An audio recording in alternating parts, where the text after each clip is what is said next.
The cabin sat quietly at the edge of the forest, far enough from the town to make it feel isolated, yet not so far that I couldn't make it back to the main road.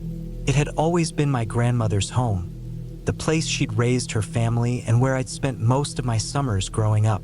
But that was before she passed just a few months ago. After her death, the cabin had been left alone, just like her, in the middle of nowhere, slowly falling apart from disuse. The paint on the wooden boards was peeling, the windows fogged with years of dirt, and the smell of mildew hung thick in the air whenever I stepped inside. My parents had insisted that I take care of things, go there, clean up, and sell it if I could. They didn't have the time or the interest to deal with it. They never had, really. It was my responsibility now. The drive up was long. It was late autumn, and the leaves had already fallen, leaving the trees bare and skeletal. The air was cool but not cold, a little too damp for comfort, and the sky above was overcast, as if the clouds themselves were waiting for something to happen. The gravel road was uneven, every bump in the path a jolt to my already anxious nerves. I hadn't been back to the cabin since her funeral, and to be honest, I wasn't sure I wanted to go back. The memories were too sharp, the silence too loud. As I pulled up the long, winding driveway, the cabin finally came into view. It looked exactly as I remembered it, weathered and worn, but still standing. I parked my car in front of the porch and sat there for a moment, staring at it. The place felt different now. It was no longer a home. It felt like a tomb, stagnant, lifeless. The thought of staying there alone made my stomach turn. But I had to do it. I owed it to my grandmother. I had to close the chapter. I grabbed my bag from the passenger seat and stepped out of the car. The ground was wet from an earlier rain, and the mud squelched beneath my boots as I walked toward the front door. The wind picked up, sending a chill down my spine.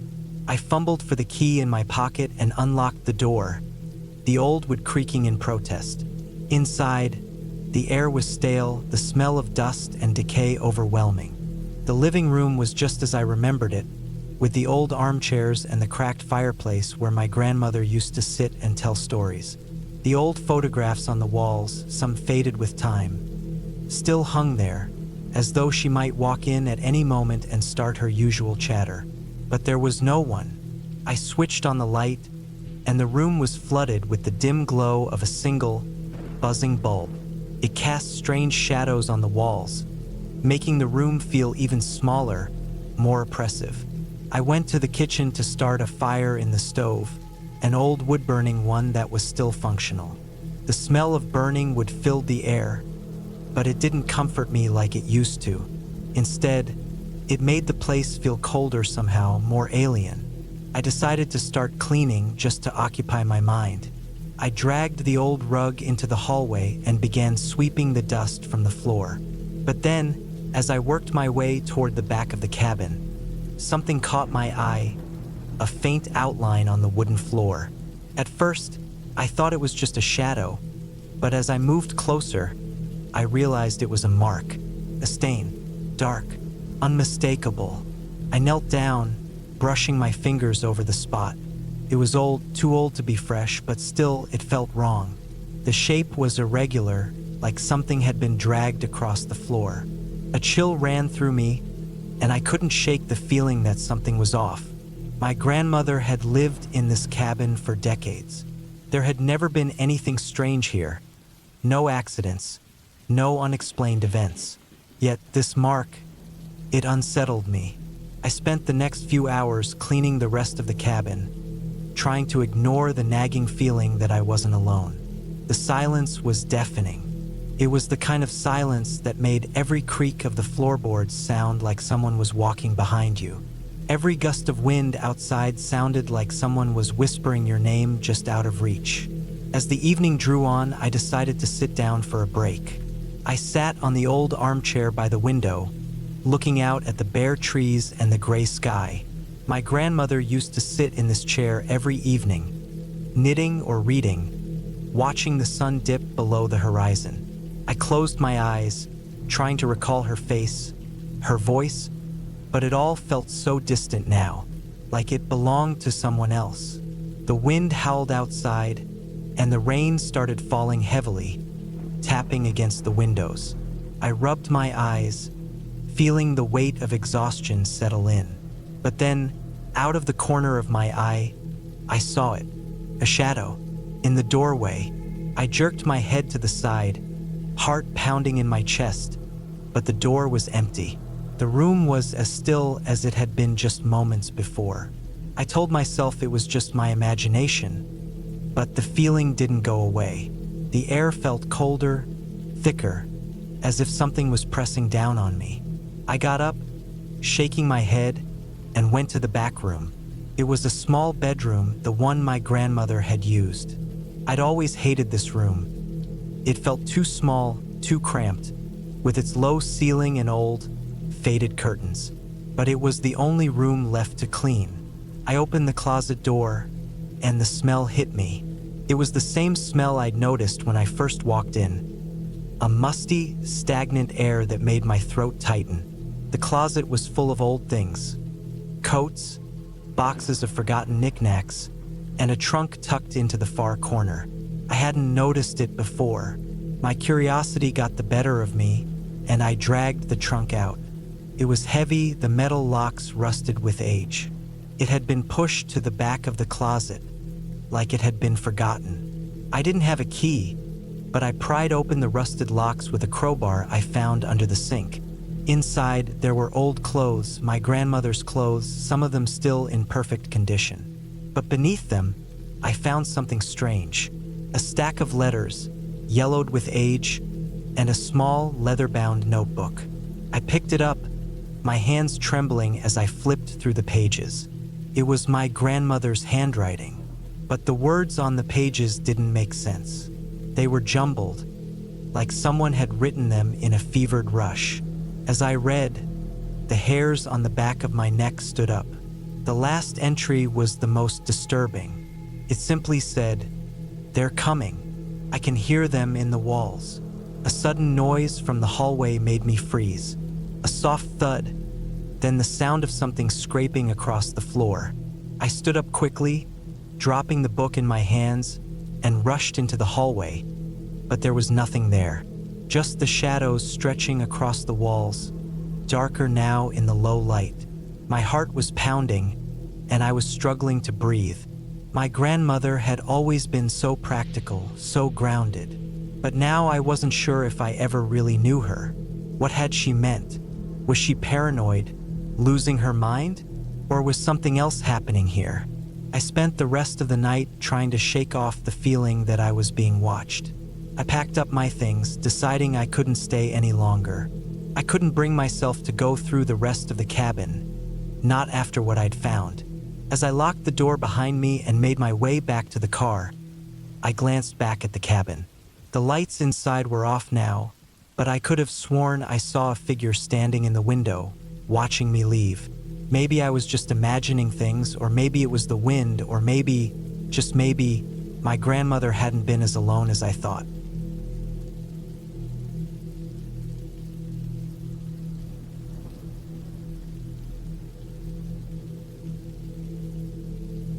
The wind howled across the plains, whipping up dust from the cracked earth beneath my feet.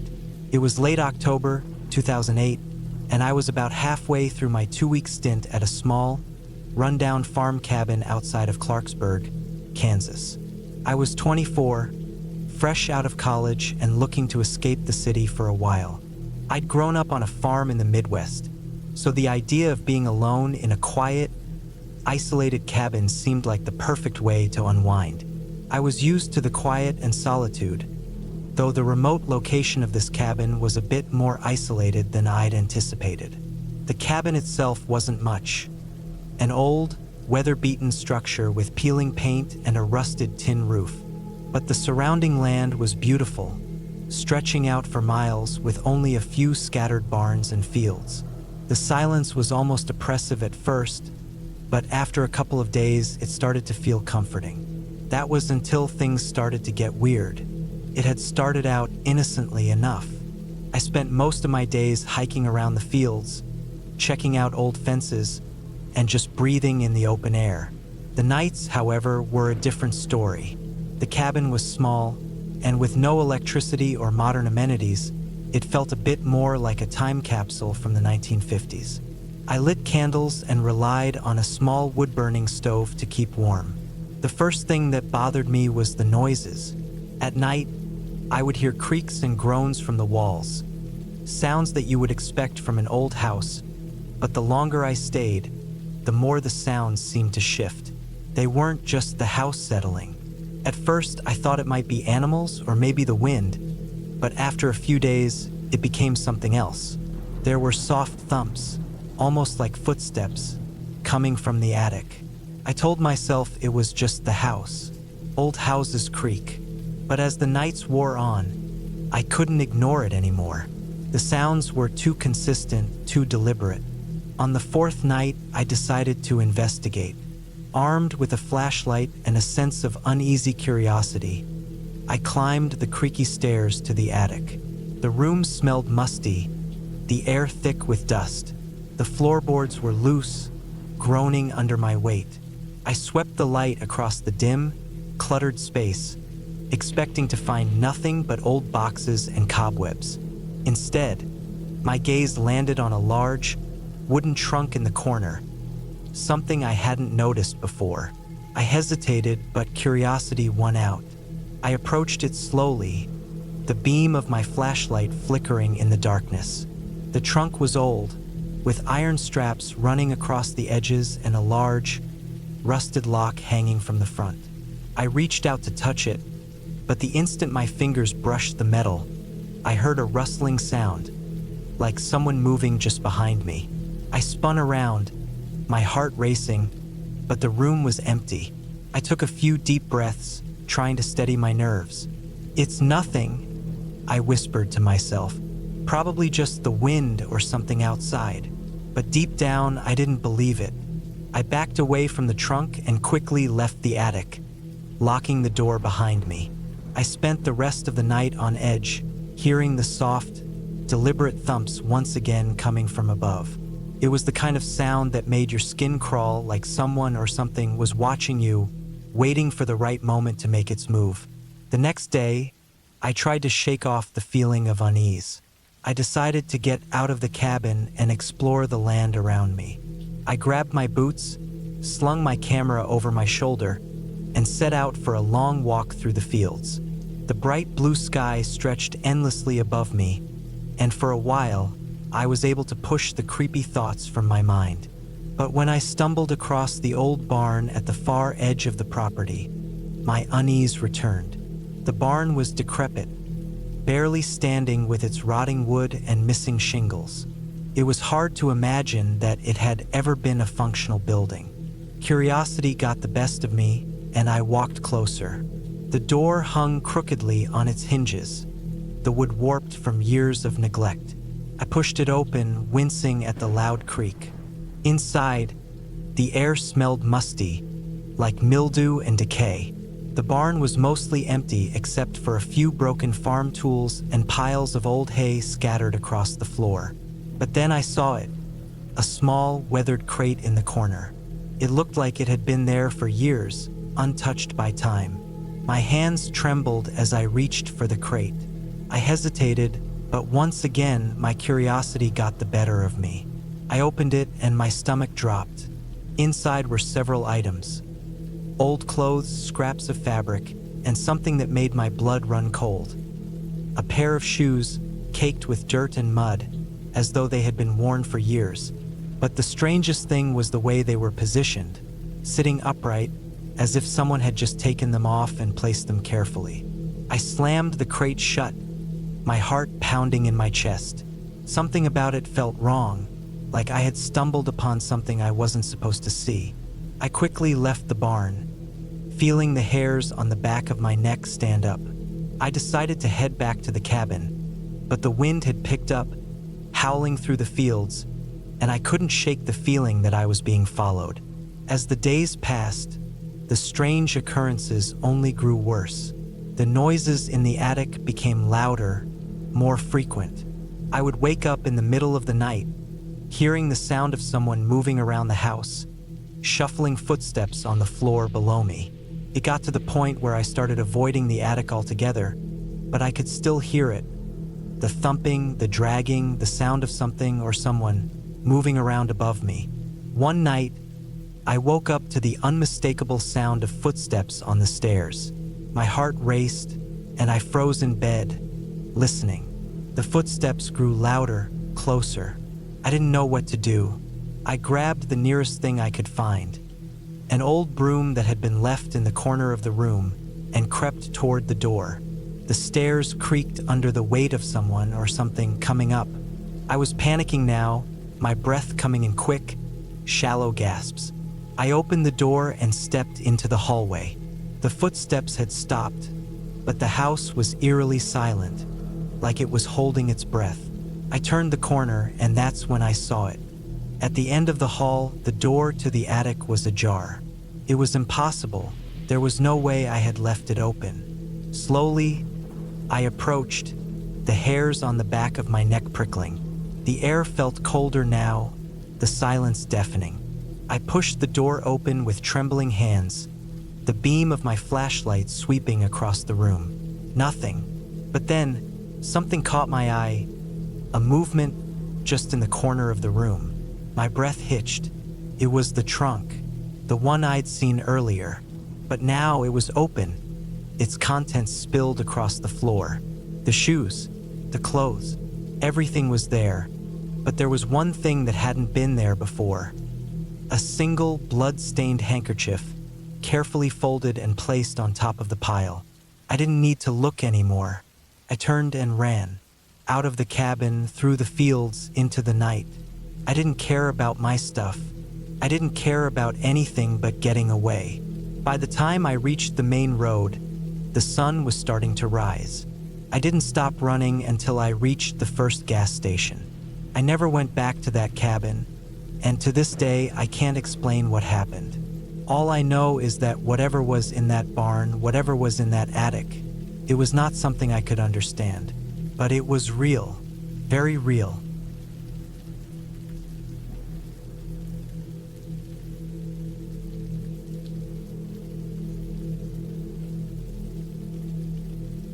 I had always been curious about the old cabin tucked deep in the woods. It wasn't exactly a place people spoke of often, and when they did, it was usually in hushed tones or with a shiver of the spine. The locals in the small town near the woods always seemed to avoid it when I asked. No one would even look me in the eye when I mentioned it, but I figured that was just superstition. I was 25, back home after finishing college, trying to figure out my next step in life. One evening in late September, a few days after I'd settled into the old family house, I decided to take a walk. The house I was staying in had always been quiet. Too quiet, really. My parents had both passed away in a car accident when I was a teenager, and the house, with its peeling paint and empty rooms, felt more like a museum than a home. Still, I couldn't bring myself to sell it. I figured I'd try to find some sense of peace again by returning to my childhood home. As I wandered through the thick woods behind the house, I lost track of time. It was already getting late, and the sun was beginning to dip below the horizon, painting the sky a pale orange. The chill of early fall was creeping in, but I welcomed it. It was a change from the stuffy air inside the house. I wasn't sure exactly where I was going, but I had walked this path 1,000 times as a kid. Then, after a couple of hours, I stumbled upon it. The cabin. It was hidden among the trees, overgrown with thick ivy and moss. I had heard rumors about this place, but I hadn't expected it to look so ancient. The roof was sagging in spots, and the wooden walls were crumbling from years of neglect. The small porch was half collapsed, and a single cracked window stared out like a blind eye. Curiosity burned in me. I wasn't the type to be easily scared. I wasn't expecting ghosts or some eerie supernatural force. I figured it would just be another old, forgotten structure, maybe even something worth exploring. I made my way up to the porch, the wood groaning under my weight with each step. The door was slightly ajar, and I pushed it open without thinking. The hinges screamed in protest, but the door swung inward. The interior was just as dilapidated as the outside.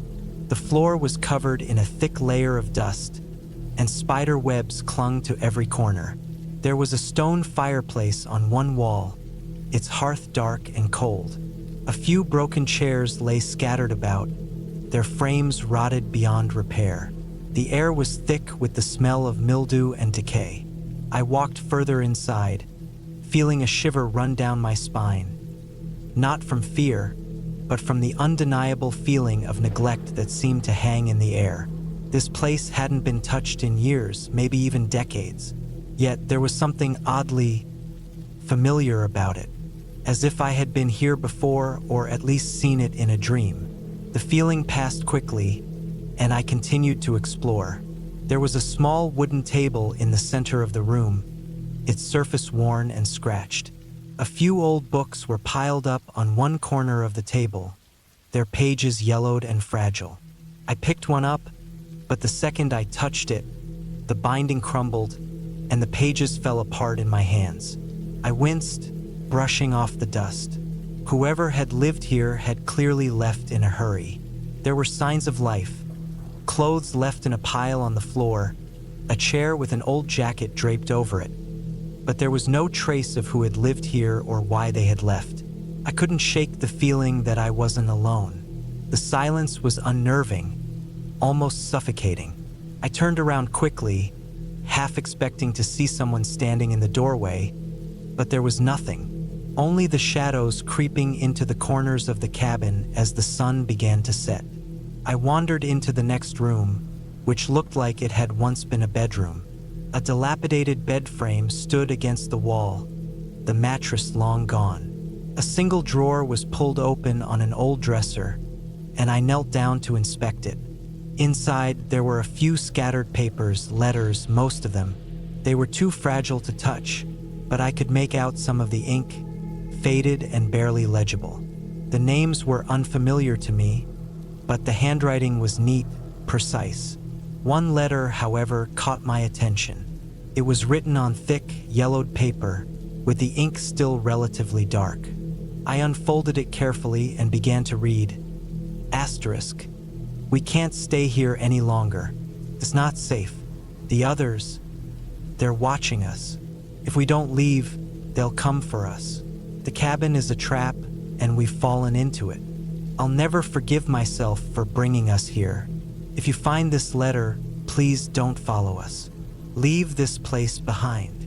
Asterisk. My heart raced as I finished reading the letter. It felt like a warning, an urgent plea for help. I reread it, trying to make sense of it, but the more I thought about it, the more the dread crept up inside me. What had happened here? Who had written this? As the darkness outside deepened, I stood up abruptly. The cabin suddenly felt more oppressive, more dangerous. The wind howled outside, and the trees seemed to sway closer, casting long shadows against the windows. I tried to leave, but as I turned to head for the door, I froze. There, standing just inside the threshold, was a figure. At first, I thought it was my imagination, a trick of the shadows, but then the figure moved. Slowly, deliberately. It wasn't human. I took a step back, my breath catching in my throat. The figure, tall and thin, was dressed in tattered clothing, its face obscured by a hood. It didn't make a sound, but it didn't need to. The oppressive weight of its presence was enough to send a cold sweat down my back. I froze, trying to decide whether to run or stay. My instincts screamed for me to get out, but my legs wouldn't move. The figure didn't seem to care about my presence. It just stood there, unmoving, watching me. I gathered every ounce of strength and made a break for the door. My heart pounded in my chest as I shoved the door open with all my might, stumbling out into the cold night. I didn't look back. I just ran. I didn't stop until I was safely back at the house, my legs burning and my mind racing. That night, I didn't sleep at all. I kept replaying everything in my head. The letter, the figure, the sense of wrongness that had filled the cabin. The next day, I went back to the town. I asked a few people about the cabin, and finally, an old man named Mr. Anderson spoke up. He told me that the cabin had been abandoned for decades, ever since the last family who lived there had vanished without a trace. He didn't know what happened to them, but he said there were rumors. Some said they had left willingly, but others believed that something had driven them out. I never returned to that cabin.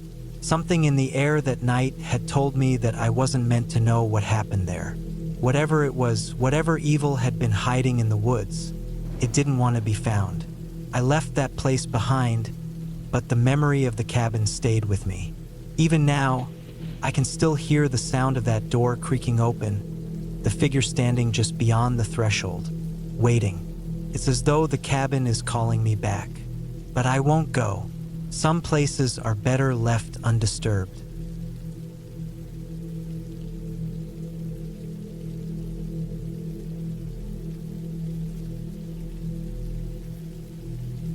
I'd been a park ranger at the Timber Hollow Forest for 3 years, but there was something different about this shift. The sky had darkened unusually early, and the thick mist creeping through the trees felt heavier than it should for early autumn. I had a routine: check the trails, make sure the fences were intact, inspect the cabin, and then head back to the station before nightfall. But this time, I couldn't shake the feeling of being watched, like eyes were following me through the trees. The old ranger cabin was about an hour's hike from the main road, nestled deep into the forest where only a few people ventured. Most didn't even know it existed. It was a one-story structure made of rough-hewn logs, a weathered roof and small windows, which now looked more like dark eyes staring back at me. I've spent many nights here alone, but tonight felt different. When I arrived, everything was as I expected: quiet. Too quiet even for this part of the woods. The wind rustled the treetops, but there was no other sound. I shook off the unease, locked my gear in the small shed next to the cabin, and headed inside. The cabin's interior was simple: a small fireplace, a stove, a cot, and an old wooden table. There were some maps pinned to the walls, a few chairs scattered around, and a heavy feeling that seemed to weigh down the air. I'd worked late the night before, so tonight I planned to rest early. I wasn't expecting much. This was routine after all, just another night in the woods. As the darkness settled outside, I started a small fire in the hearth. The crackling of the wood filled the silence, and I set up my cot by the window.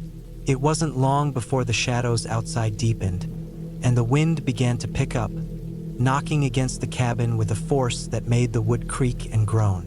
I had gotten used to these sounds.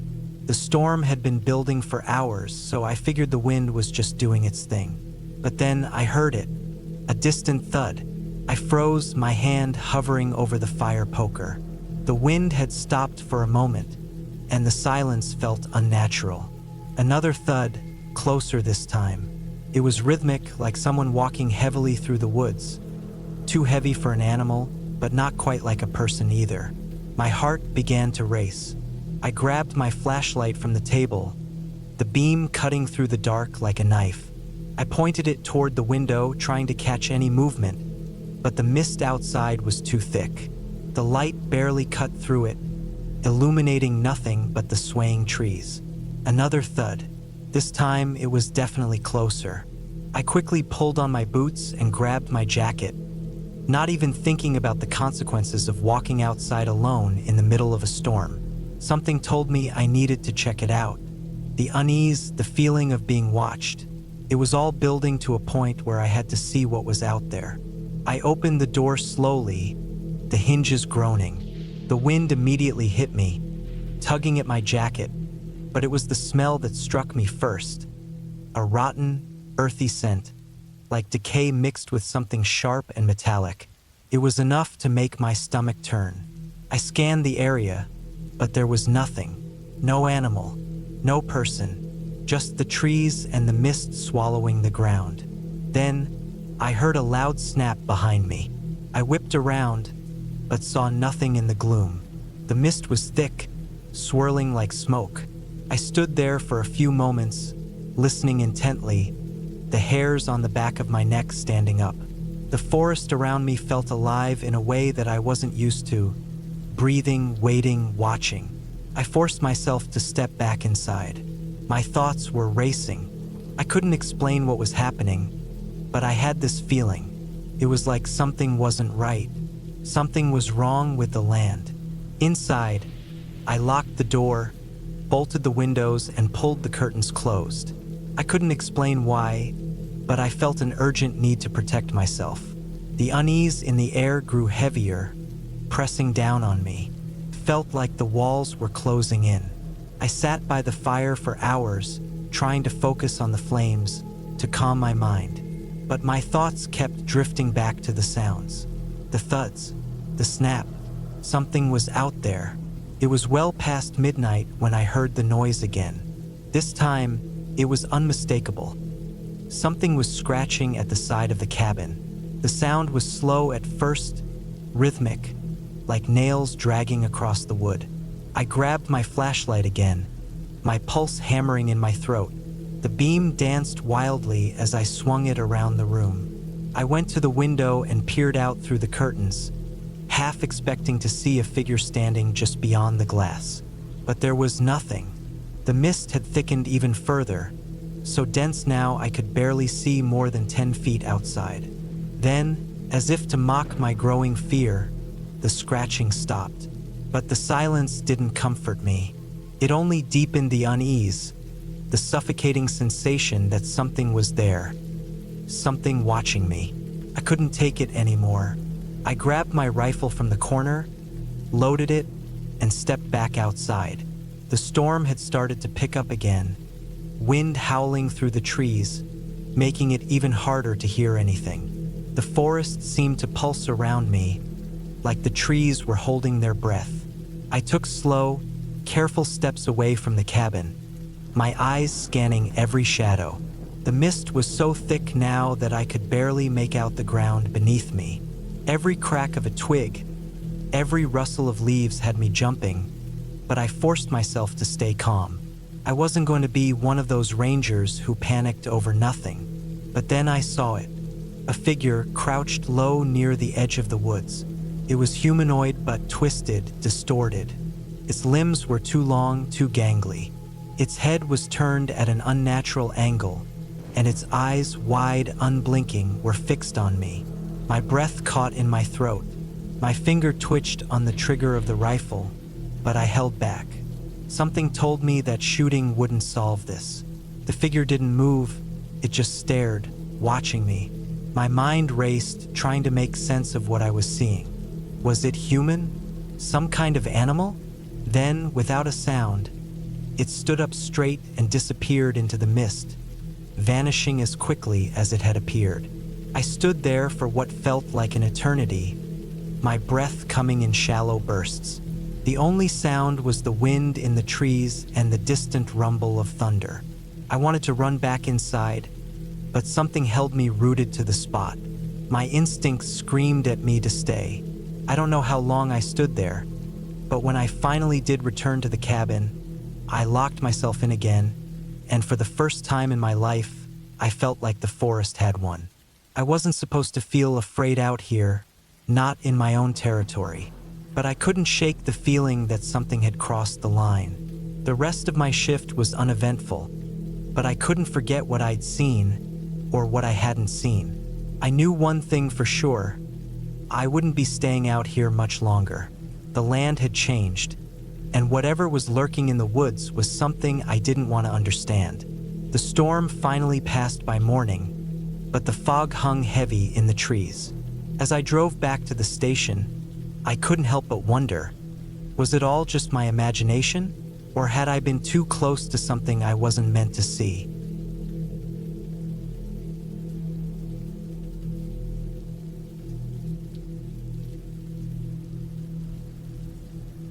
The sun had already dipped behind the trees as I drove along the dirt road that wound its way up to the cabin. My dog, Max, sat beside me, his head resting on the armrest, eyes half closed but always alert.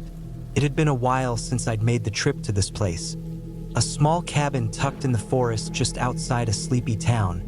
But tonight I needed some solitude. Things had been stressful lately. Work, family, the constant buzz of city life. A weekend in the woods was supposed to clear my head.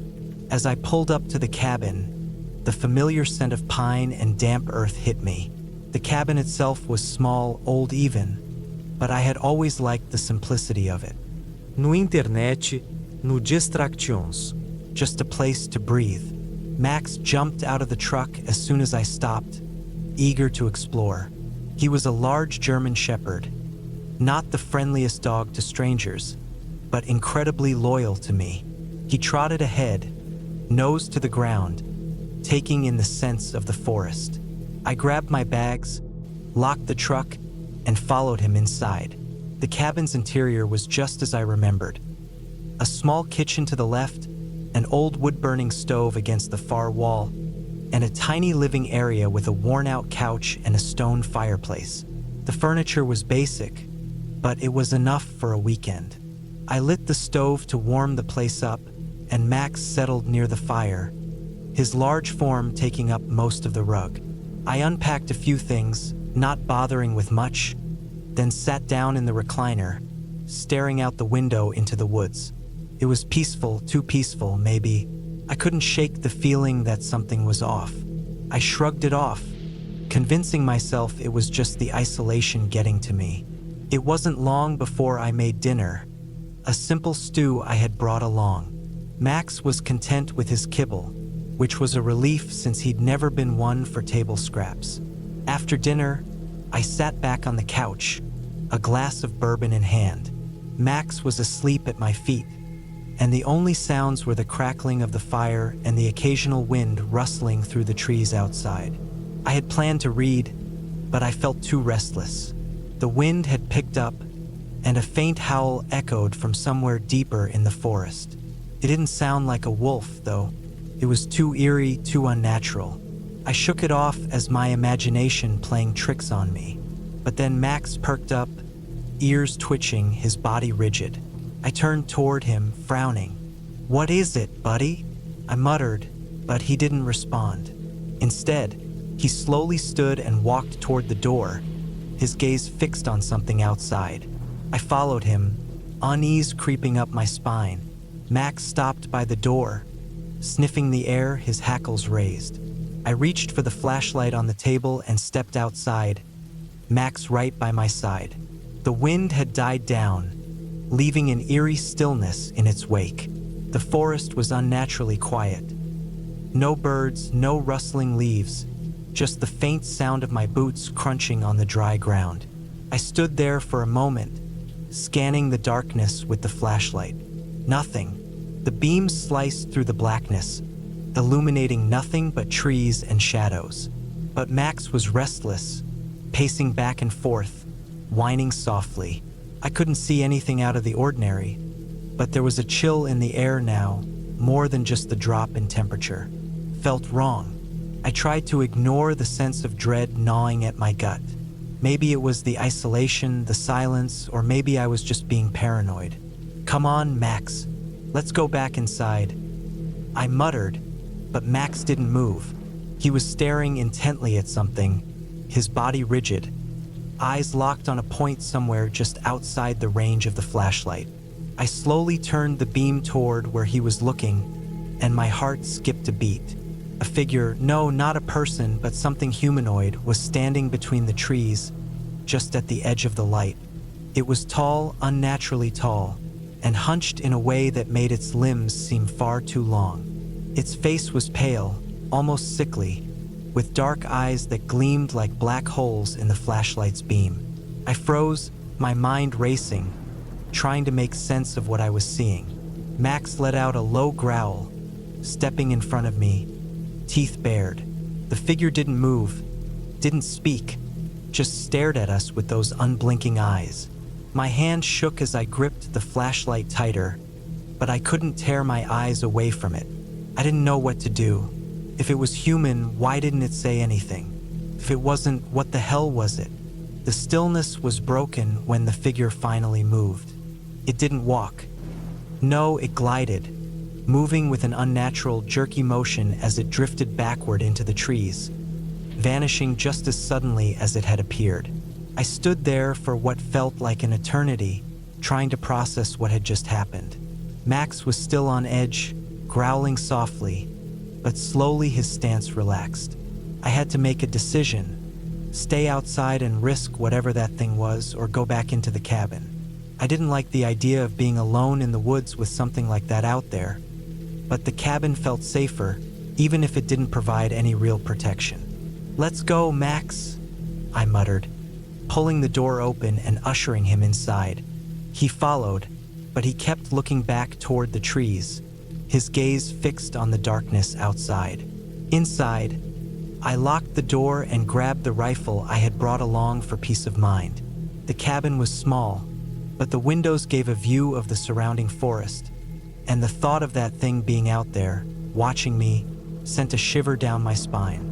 I sat by the fire, Max curled up next to me, his head resting on my lap.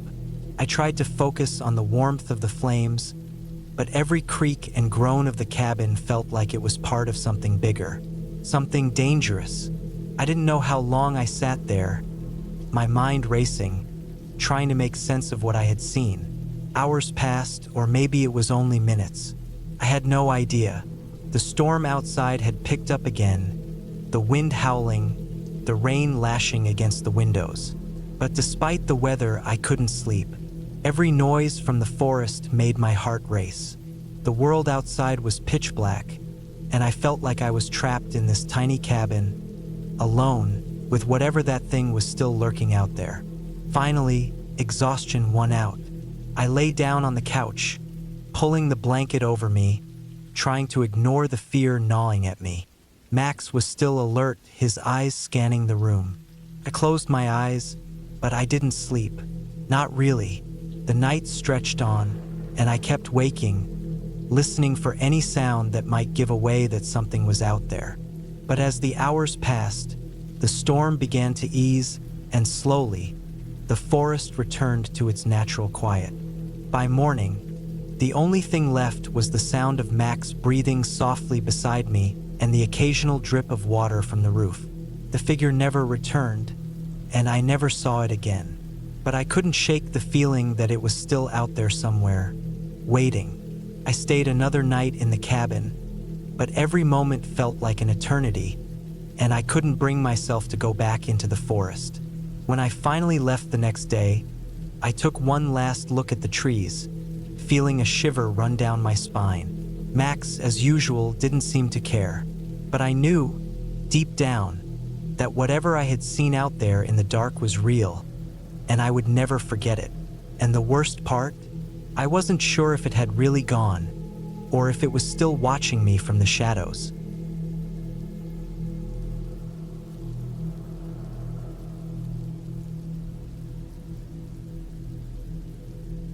It was the kind of trip I didn't plan for, not one bit. But when my old friend Sean called me up and asked if I wanted to join him at his family's cabin up in the Adirondacks for a weekend, I figured it was as good a chance as any to get out of the city. I'd been working nonstop and had barely left the apartment in weeks. The idea of getting some fresh air and disconnecting sounded perfect. The cabin was tucked away deep in the woods, about 2 hours north of Albany. It wasn't far from civilization, but far enough that I knew there'd be no cell service or Wi-Fi for most of the trip. Sean's family had owned the place for generations, but Sean had only been up there a handful of times. This was the first time I'd been invited. We drove up on a Friday afternoon, the air crisp and cool as the sun hung low in the sky. The trees on either side of the winding road were painted in shades of yellow, orange, and red, the tail end of autumn.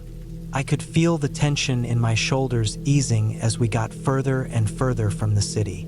Sean and I talked about everything and nothing, trying to catch up on life as we cruised along the quiet highway. The cabin itself wasn't anything fancy. It was a small, 2-story structure, weathered but sturdy. It looked like something out of a postcard, with wooden beams running along the roof and a large stone fireplace that dominated the living room. There were a couple of bedrooms upstairs and a loft that overlooked the main floor. The entire place had that rustic charm, old wooden floors, chipped paint, and the scent of pine and wood smoke. We arrived just as the sun dipped below the horizon. The temperature had dropped, and I could see my breath puffing out in front of me. Sean unlocked the door, and we stepped inside, the warmth from the fireplace immediately wrapping around us like a blanket. The first few hours were peaceful. We settled in, unpacked our bags, and opened a bottle of whiskey Sean had brought along. We talked about old memories, stuff from high school, and the strange, inexplicable things that had happened back then. It was easy to slip into that rhythm, but I noticed that Sean seemed a little quieter than usual. Every now and then, he'd glance out the window, his eyes darting around, scanning the tree line just beyond the porch. The cabin was remote, but the quiet felt different. It wasn't the kind of silence I was used to, one that envelopes you in peace. No, this silence had weight. The longer we sat there, the more aware I became of the sounds around us. The crackling of the fire, the occasional creak of the floorboards, the howling wind outside. But then, there was something else. A low thud, coming from the direction of the woods. It wasn't a normal sound, no animal or branch falling from a tree. It was something heavier, something deliberate.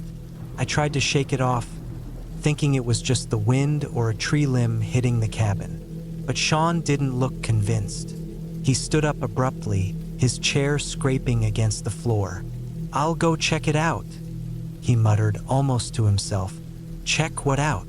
I asked, my voice sounding too loud in the room. "There's something out there," Sean said, his eyes scanning the windows again. "I'll be right back." I tried to argue, but he was already grabbing his jacket and heading out the door. I didn't follow him right away. It was dark now, and I felt a chill settle deeper into my bones as I sat there alone in the dim glow of the fire. It wasn't long before I heard it again. The thud. This time it was closer. I tried to ignore it, convincing myself it was just the wind or an animal. But then I heard the footsteps. They were slow, deliberate, crunching in the dry leaves just beyond the porch. Someone or something was out there. I felt my heart begin to pound. It didn't make sense. Sean was the only one outside, and I knew that for sure. I stood up, pacing, trying to decide whether I should go out there or wait. That's when I heard the door creak open. "Sean," I called out, my voice too tight. There was no answer. My nerves were shot, and my gut told me something was very wrong. I grabbed the flashlight from the side table and went to the door, my hands shaking as I turned the handle. The night outside was pitch black, the trees standing like black sentinels around the cabin. The porch light flickered before stabilizing, casting an eerie glow on the steps. I stepped outside, my flashlight cutting through the dark. I called out again, "Sean!" Nothing. I took a few steps away from the cabin, the crunch of leaves under my boots the only sound. The woods felt endless and silent, too silent. I moved toward the tree line, trying to peer into the shadows, but I couldn't make anything out. Just when I was about to turn around, I heard it, a soft rustling behind me. My blood ran cold. I spun around, shining the flashlight into the darkness, but there was nothing. The footsteps from earlier had stopped. I stood frozen for what felt like an eternity, listening to my own breathing. Then, suddenly, Sean's voice broke through the silence. "What the hell are you doing out here?" I turned and saw him coming from the other side of the cabin, his hands in his pockets, a confused look on his face. I felt a wave of relief wash over me, but it was quickly replaced by confusion. "Where the hell have you been?" I asked, my voice trembling. "I've been out here calling for you. There's something out here." Sean frowned, glancing around as though he didn't know what I was talking about. "You're freaking out, man. It's just the woods." "You've got an overactive imagination." I didn't buy it. There was no way he hadn't heard the same sounds I had. But Sean didn't seem fazed. He insisted that everything was fine, and eventually I started to second-guess myself. Maybe it was just the isolation, the darkness playing tricks on my mind. We went back inside, but the uneasy feeling wouldn't go away. I kept hearing noises from the woods, but I couldn't figure out where they were coming from. It wasn't long before I noticed something else. The fire had gone out. The room was cold now, and the shadows seemed to stretch unnaturally far across the walls. I decided to go to bed, but sleep didn't come easily. Every creak of the floor, every whisper of the wind outside, kept me awake. I kept thinking about those thuds, the footsteps in the leaves. The next morning, Sean was already up when I woke up. He looked fine, like nothing had happened. We went about our morning like nothing was wrong, but I couldn't shake the feeling that something wasn't right. I couldn't explain it, but it felt like the woods were watching us. As we packed up to leave later that afternoon, I noticed something strange. A set of fresh footprints around the back of the cabin, large, heavy prints that led toward the woods. Sean didn't seem to care, but I couldn't stop staring at them. I didn't tell him, but I knew. Whatever was out there wasn't just the woods. Something had been watching us, following us, and I wasn't sticking around to find out what it was.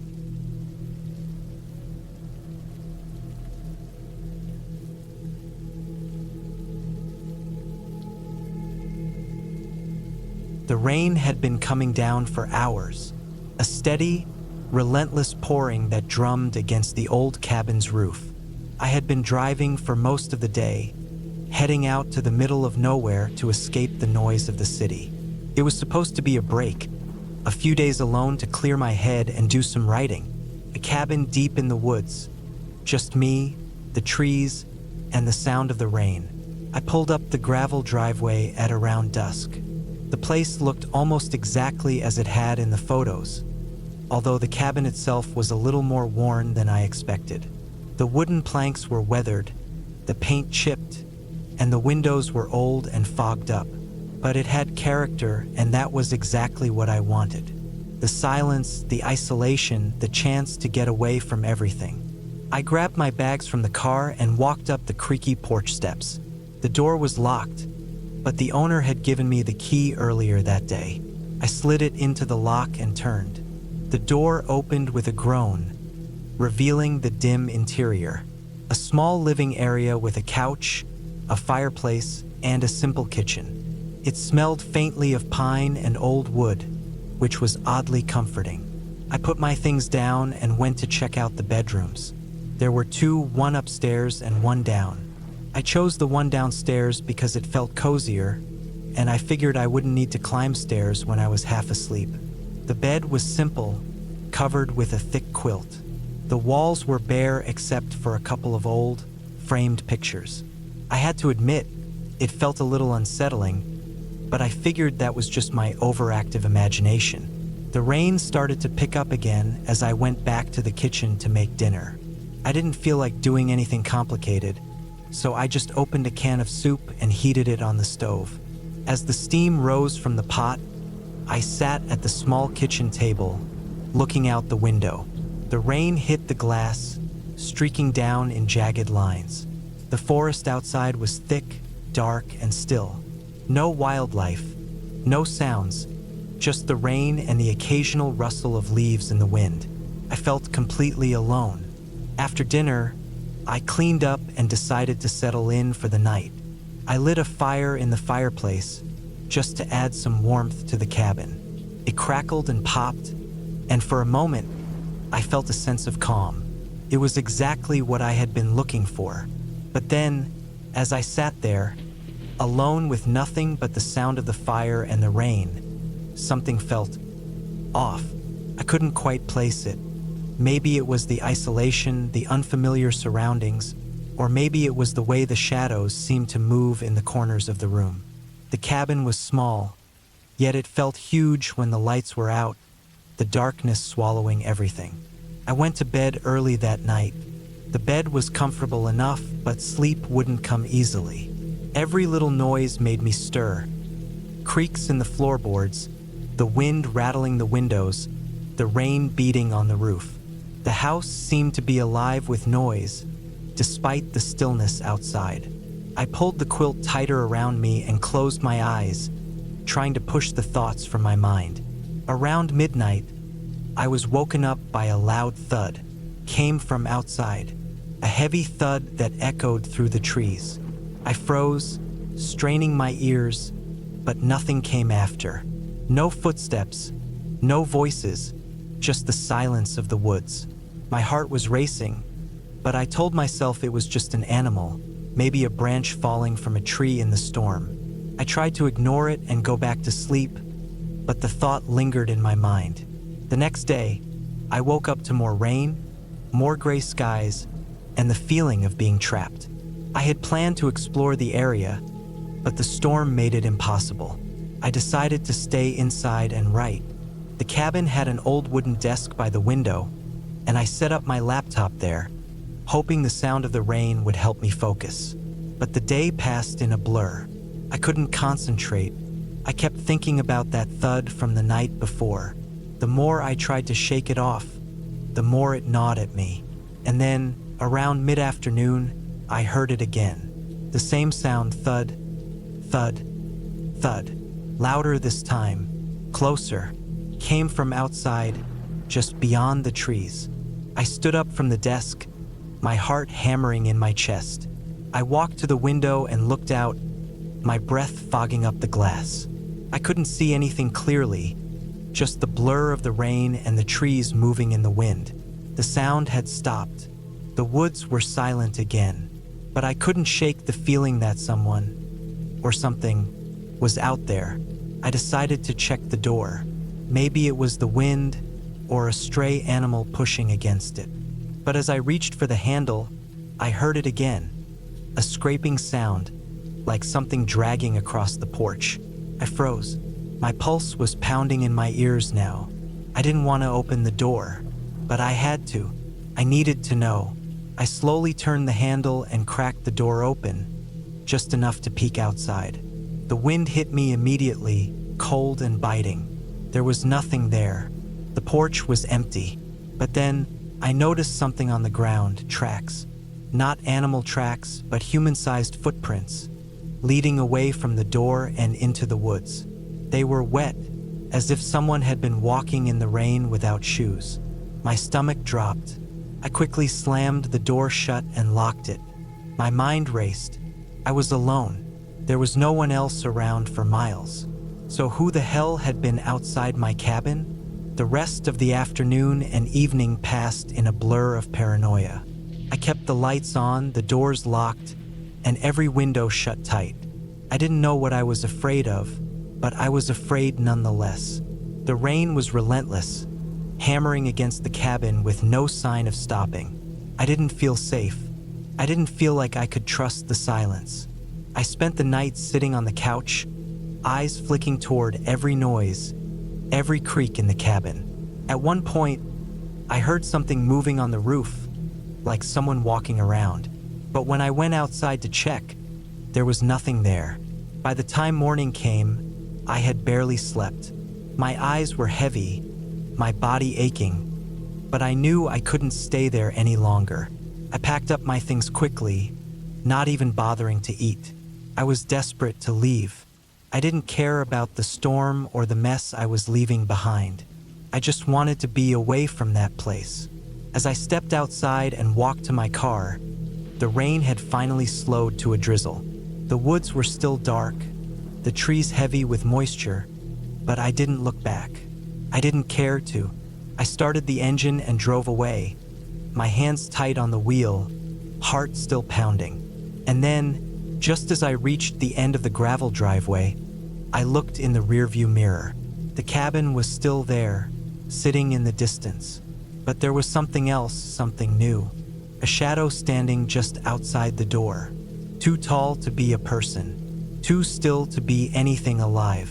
My heart skipped a beat, but when I blinked, it was gone.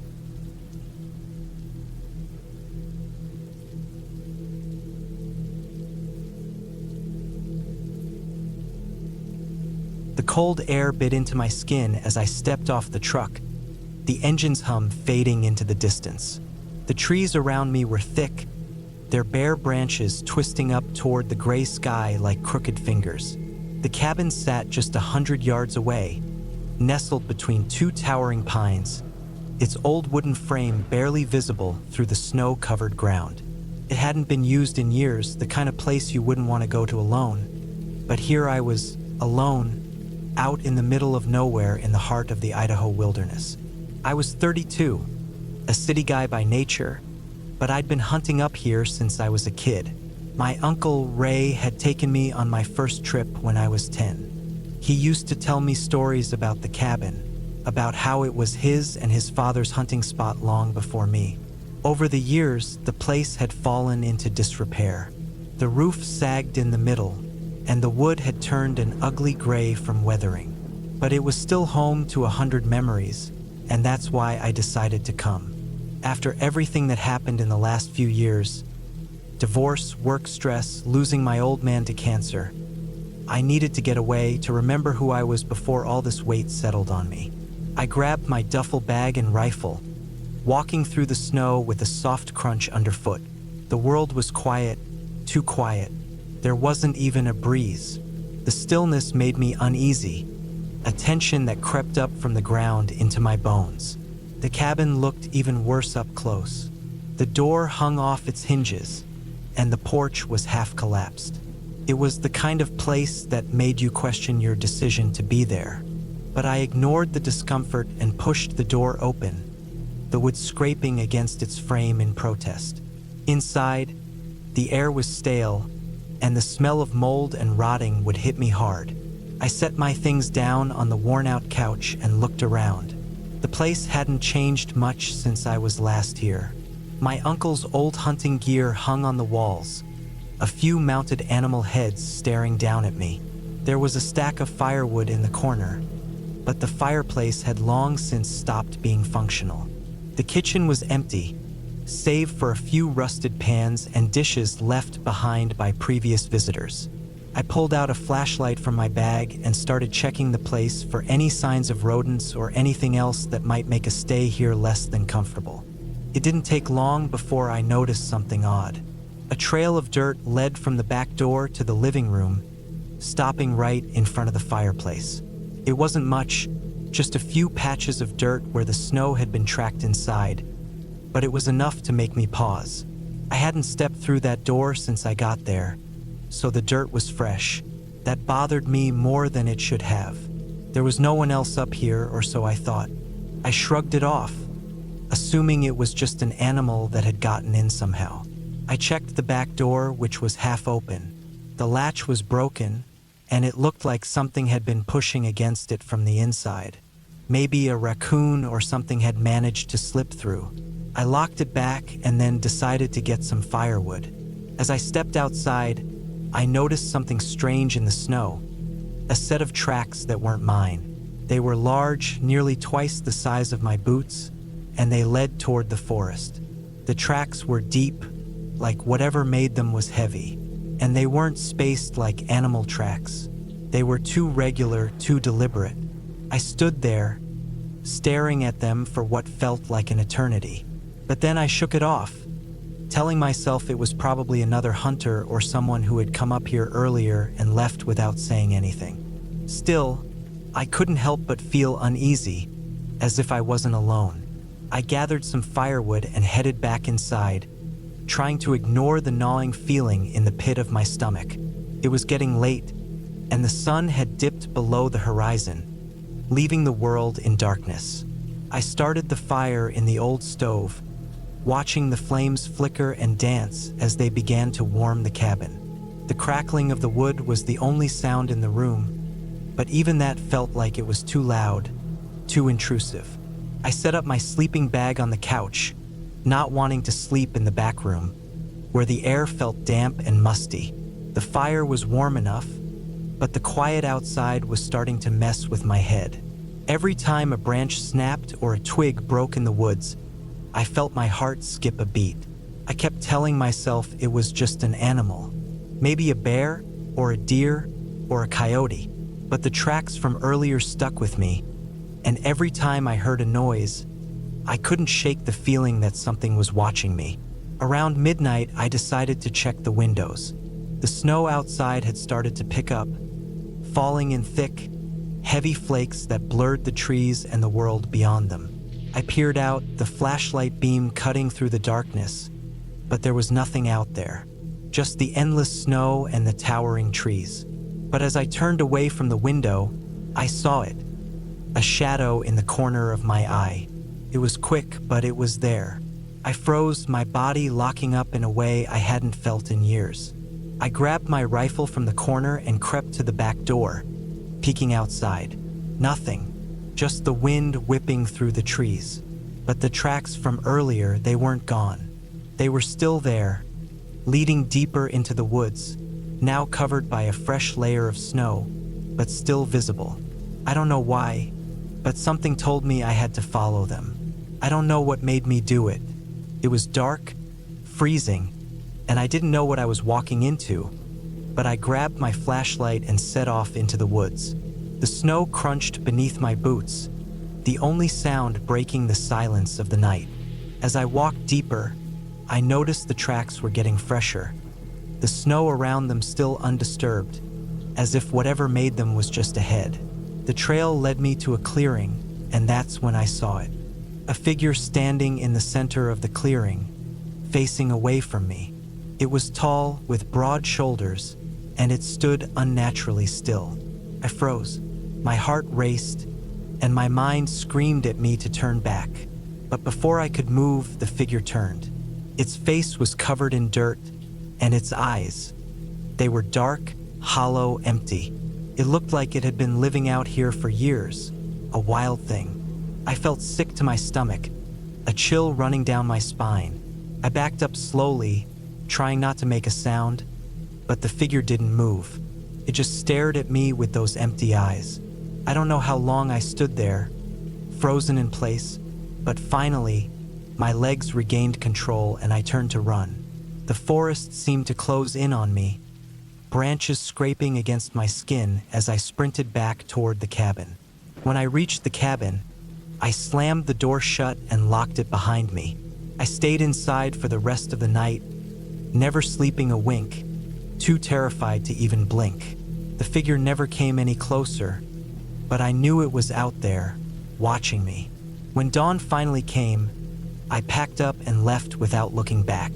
I never told anyone about what happened. Even now, I can't explain it, but I never went back to that cabin. And I'll never forget the way those eyes looked at me, empty, lifeless, and watching.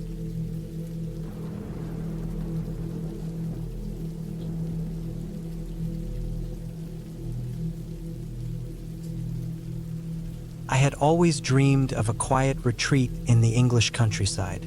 The idea of staying in a remote cabin surrounded by the rolling hills and dense woods of Northumberland felt like a perfect escape from the noise of the city.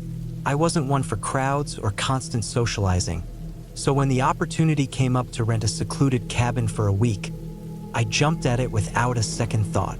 It was a chance to unwind, focus on writing, and enjoy the peace and solitude. The cabin was tucked away on the edge of a small village. It was a little older than I expected, built with stone and timber, with a thatched roof that looked like something out of an old storybook. The area was quiet, except for the occasional chirp of birds or rustle of leaves. My first day there, I unpacked my things and took a walk around the grounds. The cabin was surrounded by dense woodland on 3 sides, with a small stream running a few hundred feet away. It was perfect, too perfect, I thought, as I sat on the porch in the fading light, enjoying the stillness. By the second day, the loneliness of the place began to settle in. It wasn't unpleasant, but there was a certain heaviness to the silence, the kind of quiet that made you aware of your own breathing, of the faint hum of the fridge, of the soft creak of the floorboards beneath your feet.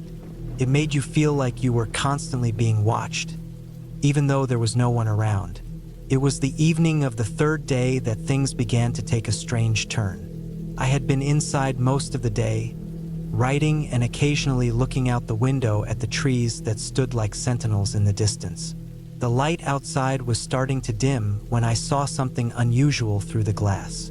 A woman. She was standing at the edge of the woods, just beyond the tree line. At first, I thought it was just someone walking, maybe a local, but then I realized something was off. Her posture was stiff, almost unnatural, and she was staring directly at the cabin. Her face was hidden in the shadow of her hood, but I could see her pale hands gripping the front of her long coat as if she was holding herself in place. I watched her for a few moments, but she didn't move.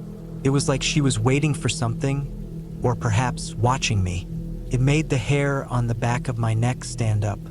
I considered calling the local authorities, but I didn't want to overreact. Maybe she was just a hiker, lost in the woods. But as the minutes ticked by, she didn't move. I felt my stomach tighten as I continued to watch her. Then, in a moment of what could only be described as panic, I stepped back from the window. I grabbed my phone and looked up the local emergency number, but something inside me stopped me from calling. I wasn't sure if it was fear or disbelief, but I hesitated. The woman had to be a local, right? Maybe someone who was just walking through the woods. But why hadn't she moved? Why was she just standing there? I decided to step outside. The air was cool, the sky overcast with thick clouds, and the light was fading fast. The woman was still there, but now she was closer. Not much, but just enough to make me feel uneasy. My heart pounded as I took a step towards her. "Excuse me," I called out, my voice shaky. No response. I called again, louder this time, but she didn't move. I couldn't even tell if she had heard me. My feet moved almost of their own accord, drawing me toward her. But with each step, something about the situation felt more wrong. As I got closer, I could see her more clearly.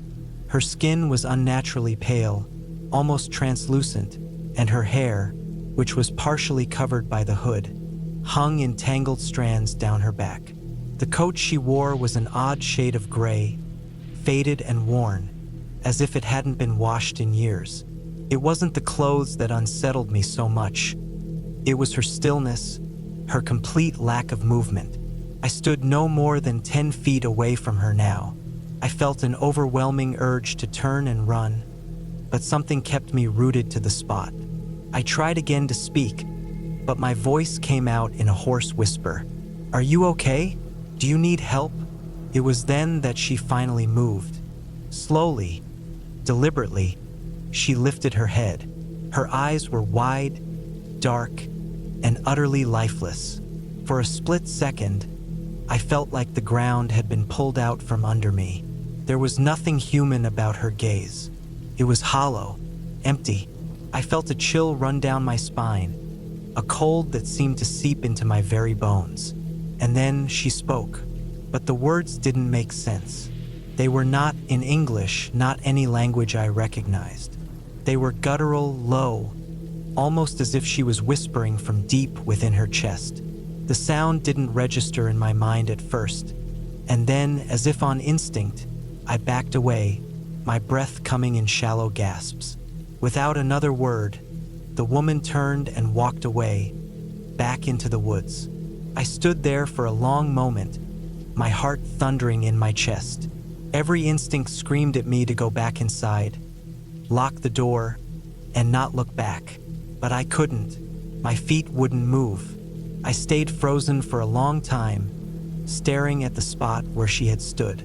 It wasn't until much later, after I had retreated into the cabin and bolted the door, that I realized I hadn't even seen her feet move. There had been no sound of footsteps, no crunch of leaves, nothing. Just the sound of her voice, echoing in my head. I didn't sleep that night. I kept the lights on, pacing from room to room, my mind racing with what I had seen. Could it have been a local woman? Someone who had lost her way, perhaps? But no one I knew had mentioned seeing anyone in the area, and the woman's odd, detached manner made me question everything. The next morning, I packed my things and left the cabin early. I couldn't stay another night in that place, not after what I had seen. As I drove away, the village seemed just as quiet as it had the day before, as if nothing had changed. The woods were still thick with trees, and the cabin stood in the distance, nestled among the hills. But I knew I'd never forget what happened that night. I never spoke to anyone about the woman. The locals didn't seem concerned, and I didn't want to seem paranoid. But every time I think back to that night, I'm reminded of the emptiness in her eyes, and the way she just disappeared, like she had never been there at all. I don't know who she was or what she wanted, but I do know one thing for sure. She was real. Too real.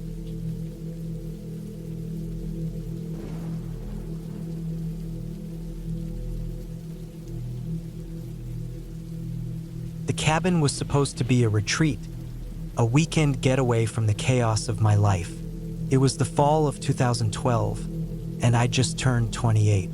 The plan was simple: drive out to a remote cabin in the woods, bring my dog, and enjoy some quiet time away from the constant noise of the city. I thought it would be peaceful, just me and my German Shepherd, Max. But the whole thing quickly turned into something else, something I'll never forget. The cabin was about 4 hours away from the nearest town, nestled in the outskirts of the Adirondack Mountains in upstate New York. The GPS barely worked out there, and cell service was spotty, which was perfect. I wanted to disconnect. When I pulled up the gravel driveway, the first thing I noticed was how isolated it felt. Surrounded by thick trees, the only sounds were the rustling leaves and the occasional bird call. The cabin itself was older than I expected, with peeling paint and a sagging porch. The kind of place that seemed like it had seen better days, but still, there was something charming about it.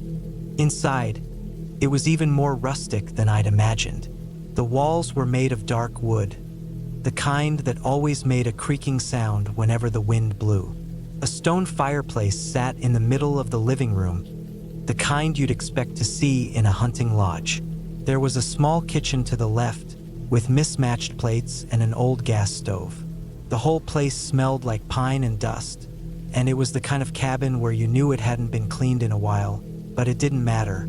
The air felt fresh, and the silence was almost soothing. I set down my bags, let Max explore the place, and decided to unpack.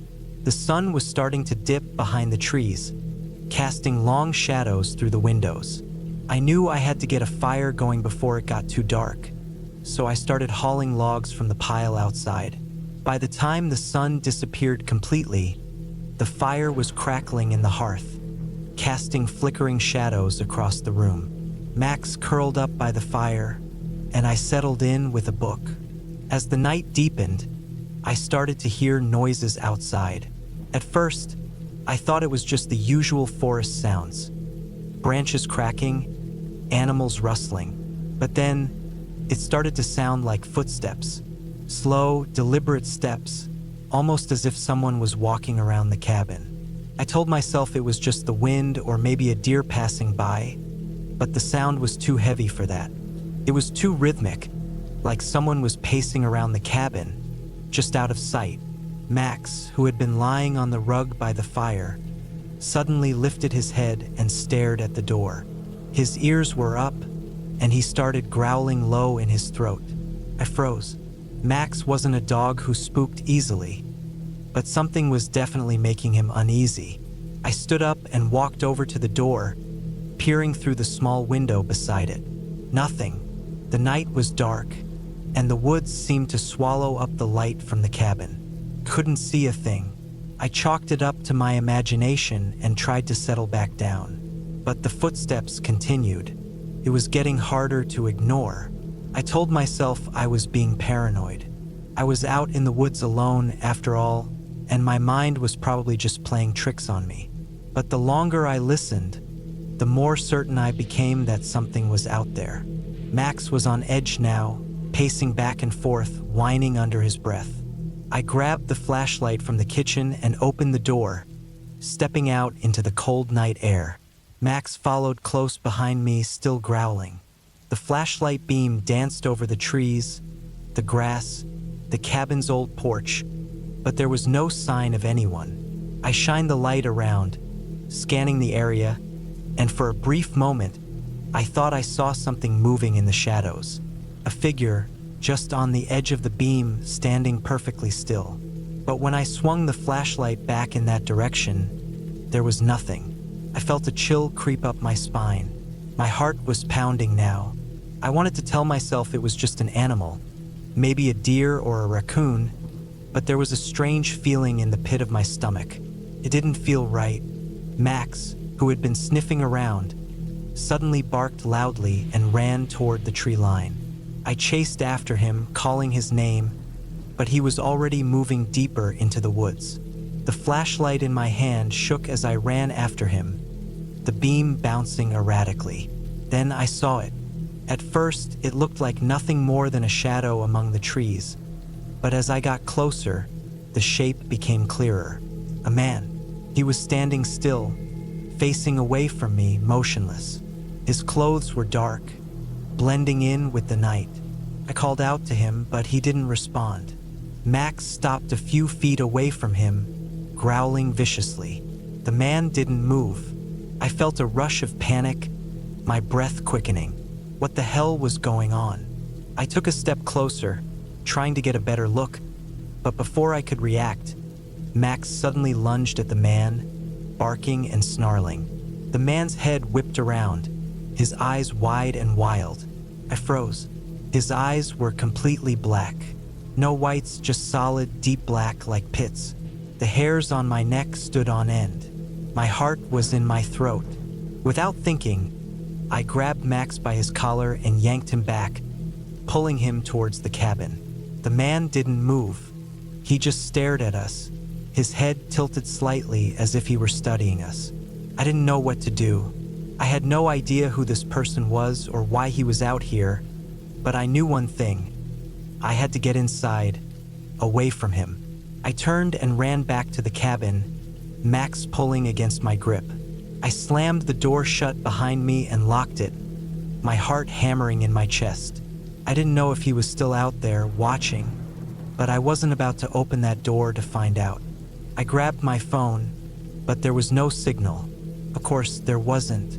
I cursed under my breath. I spent the rest of the night on edge, listening for any sounds from outside. But the man didn't return. By morning, I was exhausted, barely able to keep my eyes open. I couldn't shake the feeling that someone had been watching me all night, that I wasn't alone. I packed up as quickly as I could, wanting to get out of that cabin and back to civilization. Max was restless too, constantly barking at something unseen in the trees. I never did figure out who that man was or why he was out there, but the strange, hollow look in his eyes still haunts me. It felt like he wasn't human, like something else was using his body. Maybe it was just my imagination, but I don't think I'll ever return to that cabin. Something about the place, about that night, felt wrong. Too many unanswered questions. Too many strange details that don't add up. One thing's for sure, though. I'll never underestimate the woods again, and I'll never go back to that cabin. Not in a million years.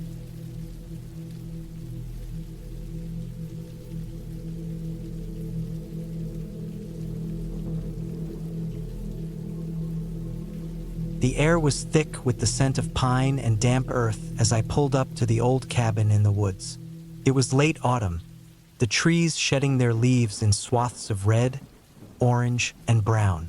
The sun was beginning its descent behind the mountains, casting long, sharp shadows across the land. My heartbeat quickened a bit as I parked the truck and stepped out. It was the kind of place that felt like it had been forgotten by time, secluded and far from the nearest town. I hadn't planned on coming here. It was supposed to be a weekend getaway for some peace and quiet, to clear my mind after a chaotic year of work. But when I arrived, there was a strange knot in my stomach, a warning I couldn't ignore. I brushed it off, though. Maybe I was just tired. The cabin itself was a small, one-story structure made of weathered wood. The paint had peeled off in patches, and the roof looked like it had seen better days. Still, it had an undeniable charm, its rustic feel inviting despite the creeping sense of unease that gnawed at me. The porch sagged slightly in the middle, and the steps creaked under my weight as I made my way up to the front door. I was in my mid-30s at the time, and the silence of the woods felt comforting, even though I couldn't shake the feeling that someone, or something, was watching me. I unlocked the door and stepped inside. The air inside smelled stale, like the place hadn't been aired out in ages. Dust coated the furniture, and cobwebs clung to the corners of the room. It wasn't the most welcoming place, but I had brought some supplies with me to make it livable for the weekend. I put my bag down on the old wooden table and surveyed the space. The cabin was small, with just a living room, a small kitchen area, and a bedroom in the back. A stone fireplace was at the far wall of the living room, its hearth cold and empty. I figured I'd try to light a fire later, just for warmth and atmosphere. For now, though, I started unpacking. By the time the sun had set, the cabin was bathed in darkness. I didn't bother turning on any lights. The dim glow of the dying daylight was enough for me to feel my way around. I had a small camping lantern with me, so I lit that to give the place a little more light. Outside, the wind picked up, rustling the trees and sending the occasional gust of cold air through the cracks in the cabin. I tried to settle in, making a small fire in the hearth and heating up some canned food. The sound of the fire crackling filled the otherwise still air, but I still couldn't shake the feeling of being watched. The woods were quiet, almost too quiet. There were no animals, no birds chirping, nothing. I tried to ignore it, but the feeling persisted. After finishing my dinner, I decided to take a walk around the property. The air was colder now, and the wind had started to pick up again. I pulled on my jacket and stepped outside, the wooden porch creaking beneath my boots. The moon hung low in the sky, casting a pale light over the clearing around the cabin. I walked around the perimeter, taking in the vast emptiness of the woods. There was no sign of life, not even a distant howl or the rustle of branches. It felt as though the forest itself was holding its breath, waiting for something. The wind picked up again, making the trees sway ominously. I glanced back at the cabin, and that's when I saw it. A figure standing just at the edge of the trees. At first, I thought it was just a trick of the light, but then it moved, slowly, deliberately. I froze, my breath catching in my throat. The figure didn't seem to notice me, but it was staring straight at the cabin. It was tall, too tall for any person I had ever seen, with long, gangly limbs and a hunched posture that made it look unnatural. For a moment, I thought I should call out, but the figure didn't make a sound. It just stood there, motionless, its dark silhouette barely visible against the tree line. My heart pounded in my chest, and every instinct in my body screamed at me to go back inside, lock the door, and wait until morning. But something kept me rooted to the spot, my eyes locked on the figure. The wind picked up again, and the figure seemed to shift slightly, its head jerking to the side in an unnatural way. A chill ran down my spine. The hairs on the back of my neck stood up, and a cold sweat broke out on my forehead. I turned and bolted for the cabin, my feet pounding the ground as I rushed up the porch steps. I slammed the door shut behind me, locking it quickly. My hands were shaking as I fumbled with the lock, but finally, the door was secure. I stood there for a moment, panting, trying to calm myself. I could still feel the weight of the figure's gaze, even though I couldn't see it anymore. Felt like it was still out there, watching me. The wind howled outside, rattling the windows and making the cabin creak and groan as if it were alive. I tried to ignore it, trying to convince myself that I was just tired, that I had imagined the figure in the woods. But deep down, I knew that wasn't true. Something was out there, something that didn't belong in this place. I paced the small cabin for hours, the fire burning low in the hearth. My mind raced, trying to figure out what I had seen, what was out there in the woods. I thought about leaving, about driving back to town and finding somewhere else to stay. But the thought of venturing back out into the dark wilderness terrified me. The figure had made it clear that this place was not safe, not anymore. I tried to sleep, but the noise of the wind and the creaking of the cabin kept me awake. Every time I closed my eyes, I saw that figure again, standing at the edge of the trees, watching me. Hours passed, and eventually, the sun began to rise, casting a pale light over the cabin and the woods beyond. I didn't wait to pack up. I grabbed my things, bundled them up, and left the cabin in a hurry. As I made my way back to the truck, I glanced over my shoulder one last time. The figure was gone, but the woods still felt wrong. Empty, as if something had shifted, as if it was waiting for me to make my next move. I drove away without looking back, my heart still racing in my chest. The cabin and the woods were behind me now, but I knew one thing for sure. I would never return to that place. There was something in those woods, something that didn't want to be found, and I had come too close to it.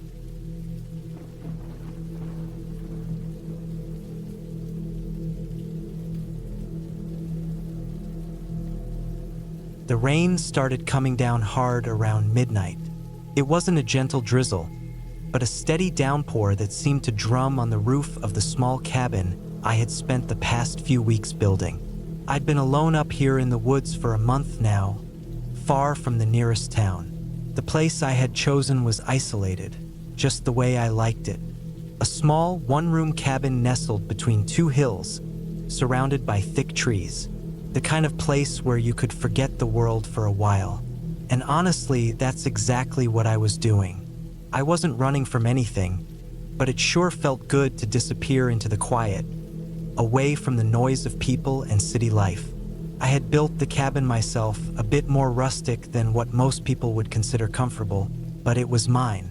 There were a few cracks in the wood where the rain would sometimes slip in, but nothing I couldn't handle. The roof had a slight leak over the kitchen counter, but it wasn't anything a towel couldn't fix. The stove, which I had salvaged from a junkyard a few miles out, worked perfectly, and I'd gotten the woodpile stacked high enough that I didn't need to worry about running out of fuel for the fire anytime soon. That night, though, something felt different. The storm outside raged as if the heavens were tearing themselves apart. I could hear the wind howling through the trees, bending the branches and whipping them against the cabin walls. The fire crackled in the stone hearth, casting flickering shadows across the room. But it wasn't enough to banish the chill that had settled in the air. Maybe it was just the loneliness playing tricks on me, but I couldn't shake the feeling that something wasn't right.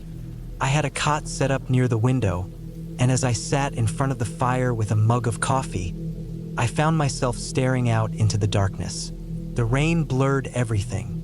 The only things visible through the glass were the dim outlines of the trees and the occasional flash of lightning. I hadn't seen anyone for weeks, not even a fellow hiker.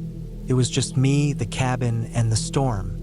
It was around 1 a.m. when I heard it, a loud knock. At first, I thought it might have been the wind pushing against the door. But no, this was different. A solid, deliberate thud. My heart jumped in my chest. I wasn't expecting anyone. The nearest neighbor was miles away, and the last thing I remembered was locking the door when I came in earlier. I stood up slowly, the mug of coffee forgotten in my hand. I reached for the rifle I'd kept near the door for safety, mostly for wild animals, but you could never be too careful in places like this.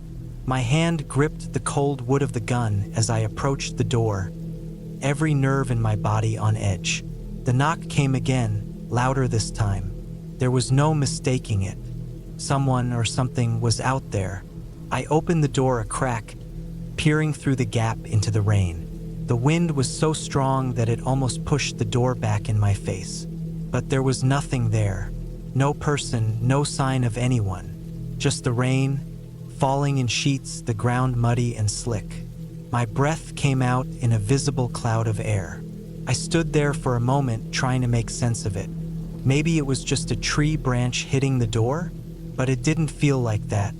I stepped back inside, locking the door again and pulling the curtains over the window. My hands were shaking slightly. The fire flickered, casting strange, darting shadows along the walls, and I realized the silence that had fallen over the cabin was almost as unsettling as the knock. The storm was still going strong, but the noise from outside had dulled. It was almost as if the world had quieted down just to watch me. I sat back down near the fire, trying to convince myself that I was just imagining things. But the feeling wouldn't leave me. The feeling that someone or something was out there in the rain, waiting. The night dragged on. Every creak of the cabin, every gust of wind, every snap of a twig outside made me jump. But nothing else happened. No more knocks. No more signs that I wasn't alone. Still, I couldn't shake the feeling that something was wrong. By 3 a.m., I had all but convinced myself that I was being paranoid. The fire had burned low, and I was exhausted. I needed sleep. I threw another log on the fire and crawled into bed, pulling the blanket tightly around me. The rain continued to pound against the roof, but the sounds of the storm, which had felt so ominous earlier, now felt soothing in their repetition. I closed my eyes, willing myself to relax. But just as I was starting to drift off, there was another knock. This time it was louder, harder, a series of rapid thuds, as if someone was slamming their fists against the door. My heart skipped a beat. I was wide awake now, sitting up in bed, staring at the door.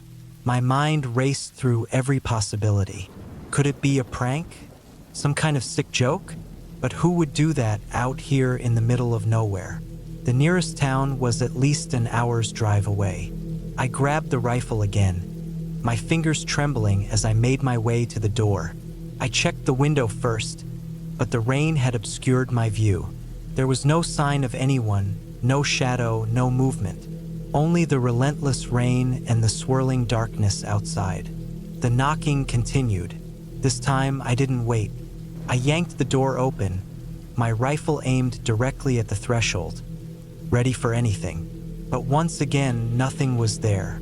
The storm whipped the rain into my face, soaking me instantly. There was no sign of a person, no trail, no footprints in the mud. I stood there for a long time, staring into the blackness. I don't know what I expected to see. Maybe someone darting into the woods, or the flash of a figure moving in the shadows. But there was nothing. After a few minutes, I finally closed the door and locked it again. I didn't know what was going on, but I felt a deep, unsettled fear settle in my stomach. Something wasn't right.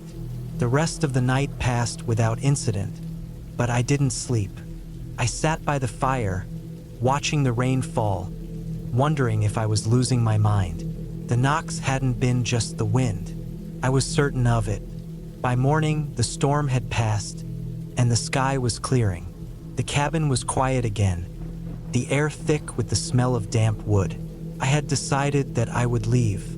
I packed up my things quickly, trying to ignore the gnawing feeling that something was wrong.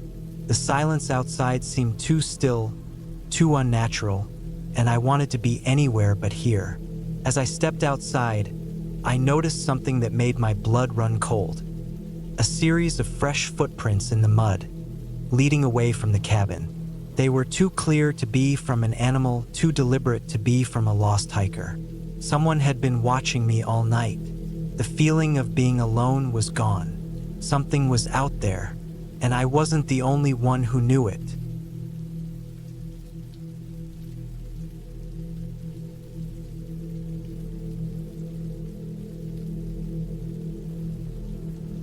It was mid-November, the kind of late fall where the air starts to bite at your skin, and the days are short. I was 29 years old at the time, and after a rough couple of months of work stress, I needed a break. So, I rented a small cabin up in the mountains of northern Arizona. It wasn't anything fancy, just a basic, two-bedroom place with a tin roof and wooden walls. It had a small wood stove in the corner, a worn leather couch, and a porch that overlooked the steep forested slopes. The kind of place you go to clear your head. I didn't expect much from the weekend, just peace and quiet. There was a trail nearby I planned to hike, and the weather was chilly enough to enjoy a cup of coffee by the fire without feeling like you were boiling alive. The drive up was long and winding, but it wasn't difficult. The roads were mostly empty, and I only passed a few cars, each of them seeming like a tiny speck on the wide, endless horizon. I arrived around dusk, the sun already dipping behind the mountain peaks, casting everything in deep shadow. The cabin looked almost like a silhouette against the fading light. Its windows were dark, but the front porch light flickered on as I got closer, like someone had already turned it on to welcome me. Inside, the cabin was simple but cozy. There were thick blankets on the bed, a couple of books on the coffee table, and the smell of pine wood that seeped through the walls from the surrounding forest. I unloaded my stuff and set up my sleeping bag next to the wood stove to make myself comfortable. The fire crackled as I threw in some logs and got it going strong.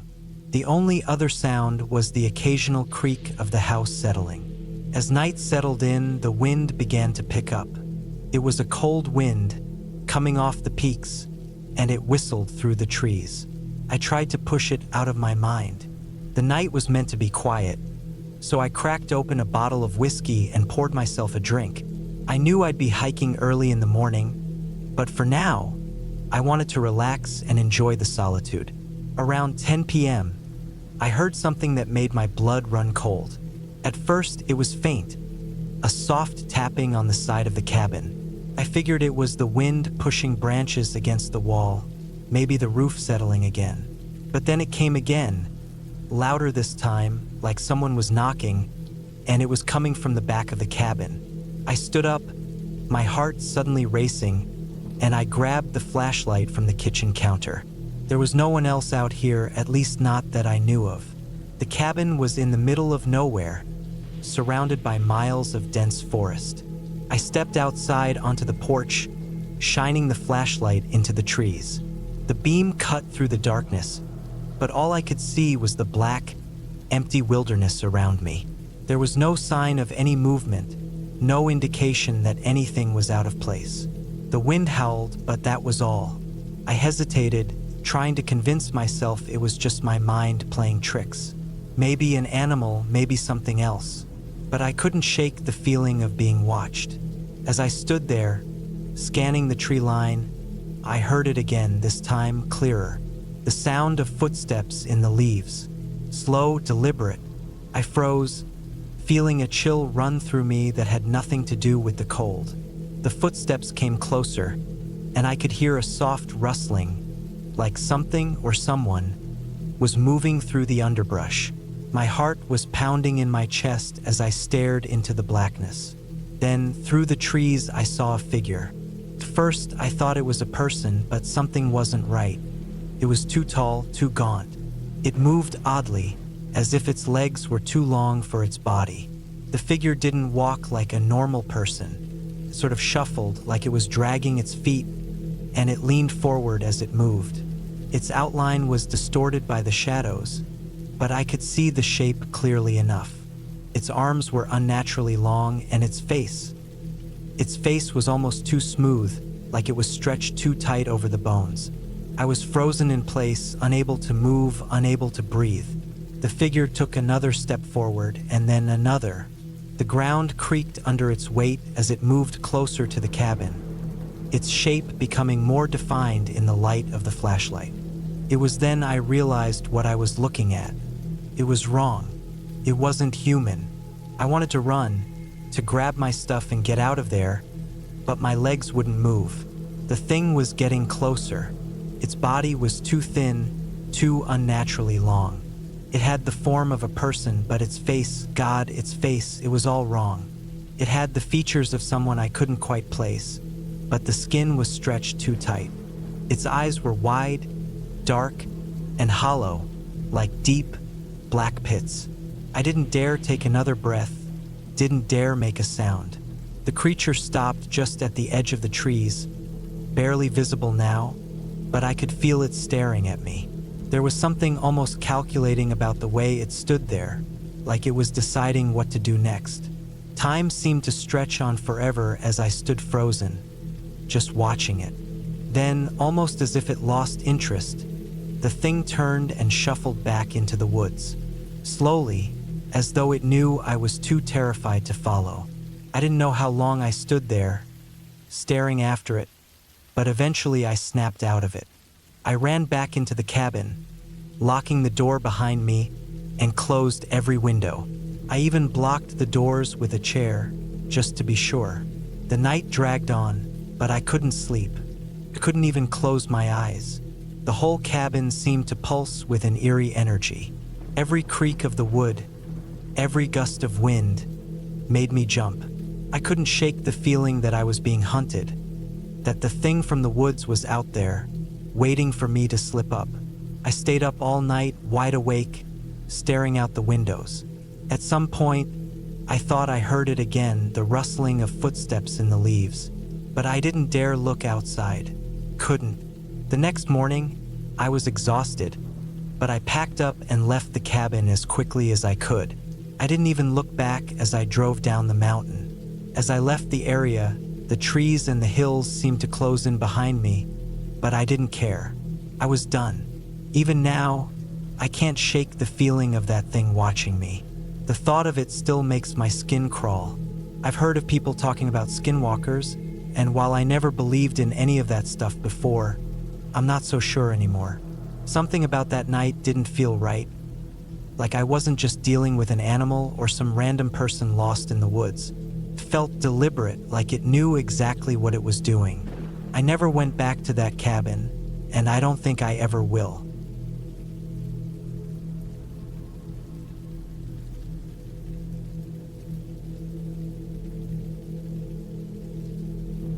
I had never been back to the cabin since the divorce. It sat in the woods just outside a sleepy town called Pine Grove, tucked between two hills that were thick with pine trees and the kind of quiet that makes your skin prickle. The place had been ours once, a project we'd worked on together, something we thought would keep us connected, like the love that seemed so strong in the beginning. That was nearly 5 years ago, and back then, I couldn't imagine ever needing to be there without her. But life changes, doesn't it? She'd moved on, quickly it seemed, while I was left picking up pieces of myself that I never knew were broken. Still, the cabin was my inheritance after everything was said and done. So, a few weeks ago, I decided it was time to sell it. I needed closure, or maybe I just needed to be alone for a bit, far away from the noise of my regular life. Maybe I was trying to prove something to myself, that I could handle this, handle her being gone, handle the memories.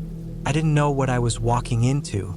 The drive there took me through a winding road, covered in patches of fog that curled up like smoke from a dying fire.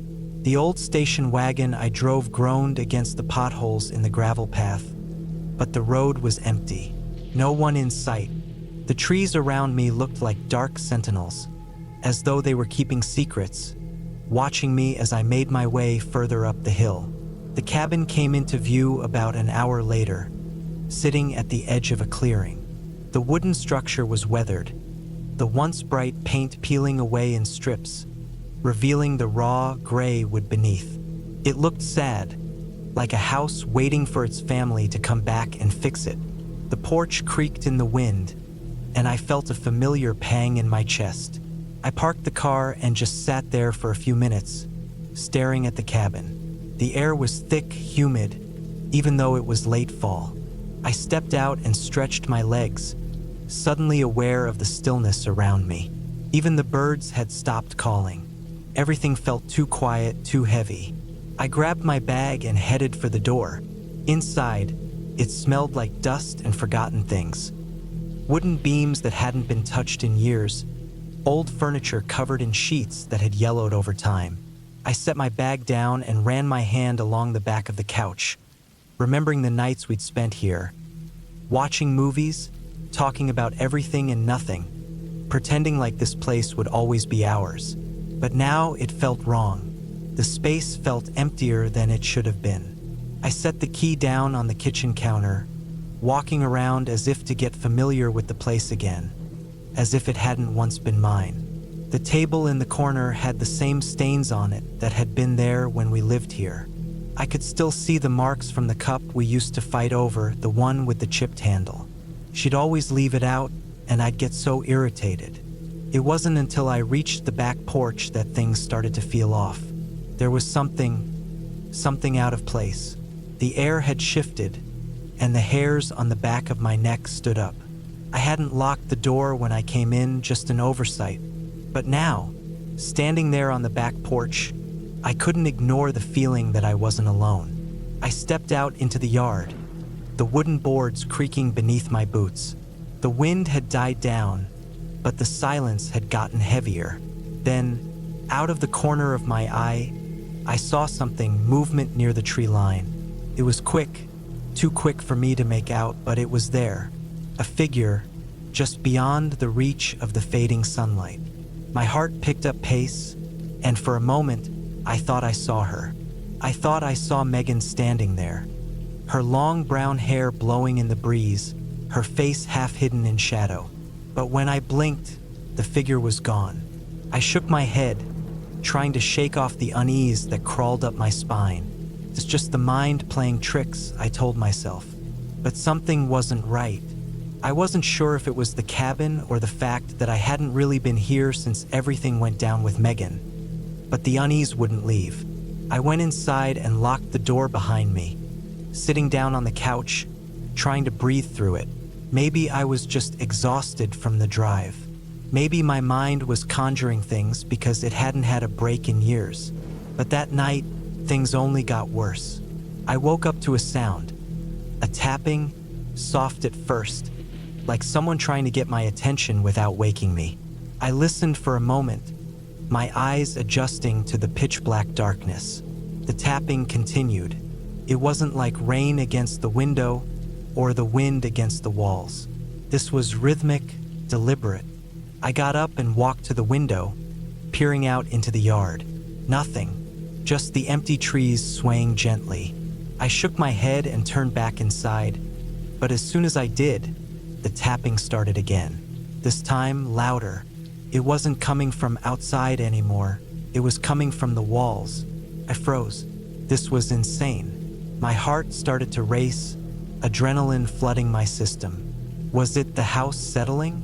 No, this was different. The tapping kept getting louder, and then it stopped abruptly. I looked around, my pulse pounding in my ears. The silence that followed felt even more suffocating than before. And then I saw it. There, in the corner of the living room next to the fireplace, was a figure. Dark and still, its shape barely visible in the dim light filtering in from the moon outside. Couldn't breathe, couldn't move.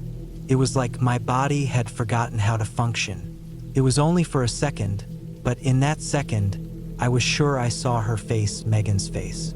Her eyes were wide, unblinking, staring at me.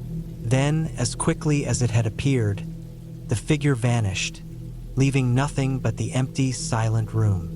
I grabbed the phone from the table, my hands trembling as I dialed the number, the line ringing and ringing until finally, someone answered. "Megan," I whispered, not knowing if it was real or just my imagination playing tricks. "Are you?"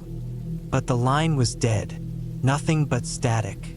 I sat there, the phone still pressed against my ear, unsure of what was real anymore. The cabin was silent again, but that silence felt like it was swallowing me whole. The next morning, I packed up my things and left. I didn't stay to finish cleaning or to even think about selling the place. I just needed to get away, to escape the oppressive weight of it all. As I drove away from the cabin, the fog had returned, thick and cold, just like it had been the day I first arrived. And I never went back. I don't know if it was the house, or if it was just my mind trying to deal with things I hadn't processed. Maybe I was just looking for closure, but I didn't find it. The cabin is still there, still in my name, but I can't bring myself to sell it. There's something about it, a weight I can't explain, a heaviness that I don't think I'll ever shake off. Maybe some things are just better left alone, forgotten in the silence between the trees.